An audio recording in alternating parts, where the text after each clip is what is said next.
এরপর আল্লাহ নবী এই হাদিসের মধ্যে বলেন 5 শ্রেণীর শহীদের আলোচনা করলেন। 1 নাম্বার আল মাতউনু শহীদ, মহামারীতে কোন ব্যক্তি যদি মারা যায়, প্লেগ রোগে যদি মারা যায়, ওই ব্যক্তি শহীদ হয়ে যায়। 2 নাম্বার আল মাকতুনু শহীদ, পেটের রোগে যদি কেউ মারা যায়, কলেরা ডায়রিয়া হয়ে মারা গেলে ওই ব্যক্তি শহীদ। হ্যাঁ, কলেরা ডায়রিয়া, এই ব্যক্তি শহীদ 2 নাম্বার। 3 নাম্বার আল গরীকু শহীদ, কোন ব্যক্তি যদি পানিতে ডুবে মারা যায়, ওই ব্যক্তি শহীদ হয়ে যায়। 4 নাম্বার সাহিবুল হাদামি শহীদ, কোন ব্যক্তি গাছের নিচে দাঁড়ায় আছে, ডাব পরে তাল পরে মারা যায়, ছাদের নিচে দাঁড়ায় আছে, ছাদ পরে মারা যায়। কামিশে আপনি দাঁড়িয়ে আছেন, হঠাৎ ছাদের থেকে একটা ইট আপনার মাথায়, ফুলের টপ পরে আপনার মাথায় পড়ে আপনি মারা গেলেন, আল্লাহ নবী বলেন শাহাদাতের মর্যাদা পেয়ে গেলাম। 5 নাম্বার শহীদু ফি সাবিলিল্লাহ, আল্লাহর রাস্তায় যে জিহাদ করে শহীদ হয়, ব্যক্তি শহীদ হয়ে যায়।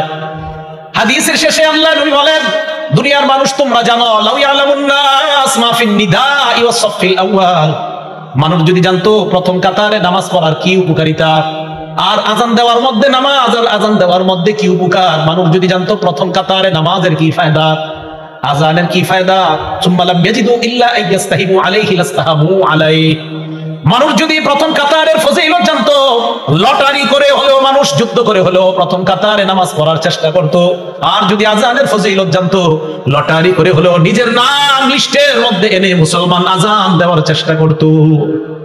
তাহলে আপনারা যদি জানতেন ফজিলত, নবী বলেন মানুষ বুঝতেছে না কেন যে প্রথম কাতারের ফজিলত, আজানের কি পরিমাণ ফজিলত, এগুলো মানুষ খুব মুয়াজ্জিনের অপেক্ষায় থাকে। আমাদের সকলকে আল্লাহ সহি শুদ্ধভাবে আজান শিখে এই আজানের আমল যেন আমরা করে আল্লাহর কাছ থেকে এই ফজিলত অর্জন করতে পারি, আল্লাহ তৌফিক দান করেন। সবাই আজান দেওয়ার নিয়ত হয়েছে তো ইনশাআল্লাহ? এগুলো 2 নাম্বার। 3 নাম্বার, আজান যে ব্যক্তি দেয় কিয়ামতের ময়দানে তার গলা সবচেয়ে লম্বা হবে। মানে কি জিরাফের মতো? হ্যাঁ, মন দিয়ে শোনেন। মুসলিম শরীফের 387 নাম্বার হাদিস, 387, আমাদের মাদ্রাসা সিলেবাস অনুযায়ী 387, মোট হাদিস সংখ্যা হবে 3033টা। এই হাদিসের বর্ণনাকারী তালহা ইবনে ইয়াহইয়া। এই তালহা ইবনে ইয়াহইয়া ওনার চাচা থেকে বলেন, ওনার চাচা বলেন, কুনতু ইনদা মুআবিয়া ইবনে আবি সুফিয়ান রাদিয়াল্লাহু তাআলা আনহুমা। তালহা ইবনে ইয়াহইয়া বলেন, আমার চাচা ইমাম মুআবিয়া, আমিরে মুআবিয়ার কাছে ছিলেন। ফাজাআহুল মুয়াজ্জিন, মুয়াজ্জিন আসছে, ইয়াদউহু ইলাস সালাহ। মুয়াজ্জিন আইসা কয়, আমিরে মুআবিয়াকে বললেন নামাজের সময় হয়েছে, মসজিদে চলেন। আমিরে মুআবিয়া বললেন, মুয়াজ্জিন দাঁড়াও। সামি'তু রাসূলুল্লাহি সাল্লাল্লাহু আলাইহি ওয়াসাল্লাম ইয়াকুল, আমি আল্লাহ নবীকে বলতে শুনেছি, আল মুয়াজ্জিনুনা আতওয়ালুন নাসি আ'নাকাই ইয়াউমাল কিয়ামাহ, কিয়ামতের ময়দানে মুয়াজ্জিনের গলাটা কোটি কোটি মানুষের মাঝে লম্বা হয়ে যাবে। লম্বা দ্বারা কি উদ্দেশ্য মনে রাখবেন 2টা। 1 নাম্বার, আকসারুন নাসি মুতাশাউফান বা তাশাউফান ইলা রাহমাতিল্লাহ, কিয়ামতের ময়দানে মুয়াজ্জিন অন্যান্য কোটি কোটি মানুষের চাইতে আল্লাহর রহমতের অধিক প্রত্যাশী হবেন। মুয়াজ্জিন আশায় থাকবে যে আমি মুয়াজ্জিন ছিলাম দুনিয়াতে, কিয়ামতের মাঠে আমি রহমতের বেশি প্রত্যাশী। নবী বলেন এই লম্বা গলা দ্বারা এটা উদ্দেশ্য।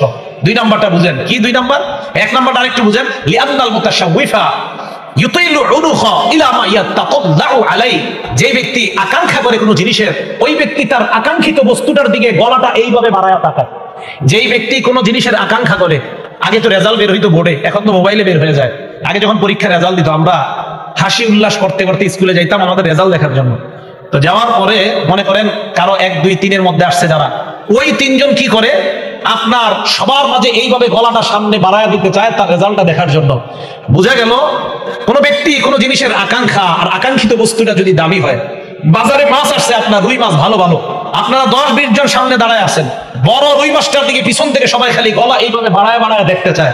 বোঝা গেল আকাঙ্ক্ষিত জিনিস, যে জিনিসটা মানুষ কামনা করে, ওইটার দিকে গলাটা একটু আগে বাড়ায়। তাই আল্লাহ রাসূল বলেন কিয়ামতের ময়দানে মুয়াজ্জিনকে আল্লাহ এত রহমত দান করবেন, এত সওয়াব দিবেন যে সে তার সওয়াবের জন্য বারবার গলাটা আল্লাহর রহমতের দিকে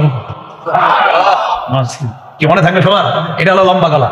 2 নাম্বার, কিয়ামতের ময়দানে মুয়াজ্জিন নেতা হবে। সুবহানাল্লাহ, কি হবে? নেতা। ওয়াল আরাবু তাসিফু, আরবরা নেতাকে তাসিফু সাদাতা বিতুলিল উনুক, আরবরা কখনো কখনো নেতাকে বলে লম্বা গলাওয়ালা। আরবরা কখনো কখনো লম্বা গলা দ্বারা নেতা উদ্দেশ্য করে থাকে।